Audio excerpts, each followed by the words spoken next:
Rekan pemuda yang diberkati Tuhan, selamat malam, shalom.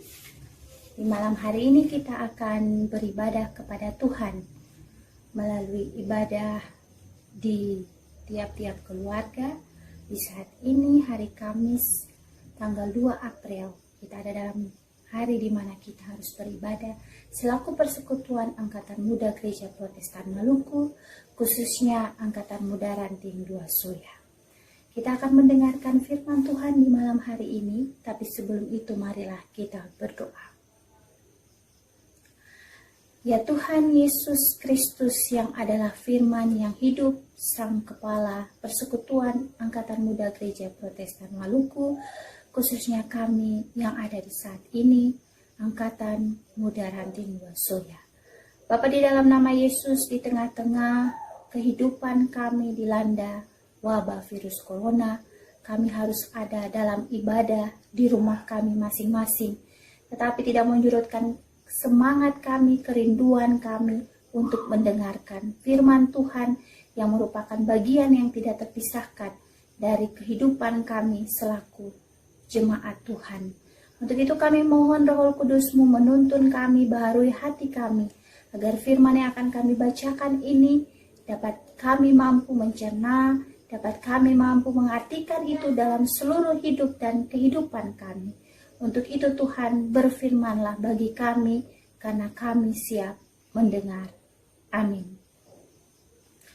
Persekutuan pemuda yang diberkati Tuhan, di malam hari ini pembacaan kita terambil dari Lukas 23 ayat 8 hingga ayatnya yang ke-12.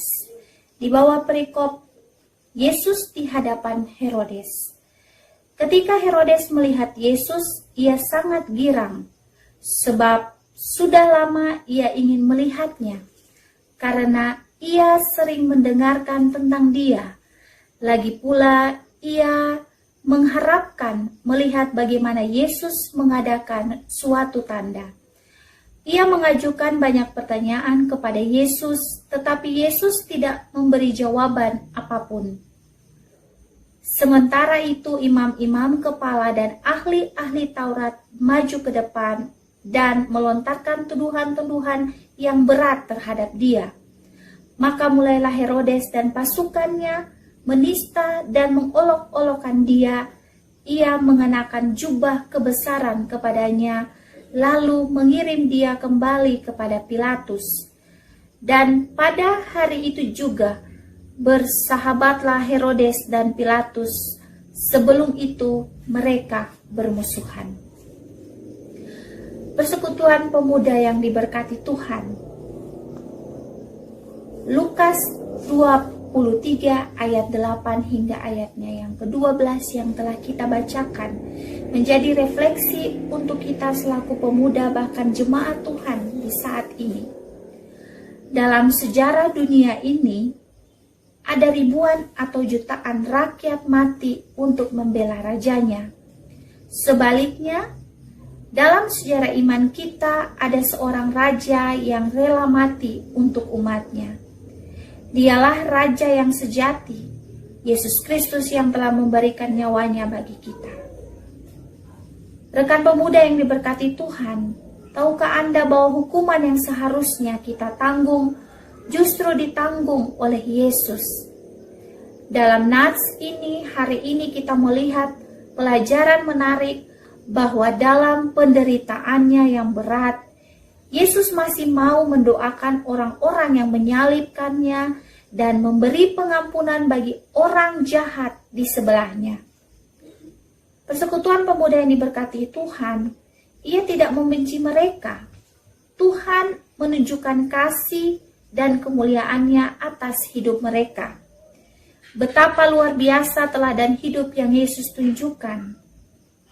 Seringkali kita membenci dan memusuhi orang-orang yang tidak suka atau yang melakukan kejahatan atas hidup kita. Rekan-rekan pemuda yang diberkati Tuhan, dengan demikian, untuk mendoakan musuh-musuh kita atau orang yang berbuat jahat kepada kita, itu adalah sesuatu hal yang berat dan mustahil kita lakukan. Tetapi dari hidup Tuhan Yesus kita belajar untuk seharusnya tidak membenci, tapi sebaliknya mengampuni, untuk memperlihatkan kebenaran Kristus yang telah dikenakan kepada kita sebagai anak-anaknya.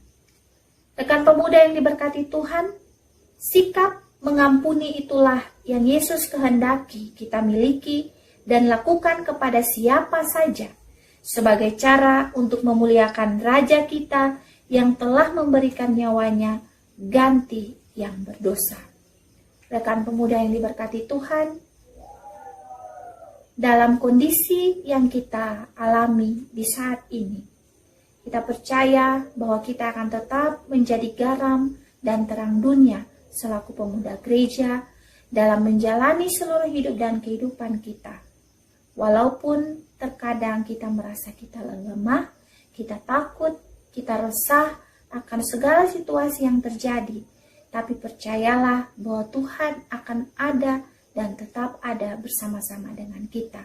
Untuk itu kita wajib untuk saling mendoakan satu dengan yang lain, terkhususnya menopang dunia, bangsa ini, negara ini, kota kita, bahkan jemaat kita untuk tetap ada dan menopang satu dengan yang lain.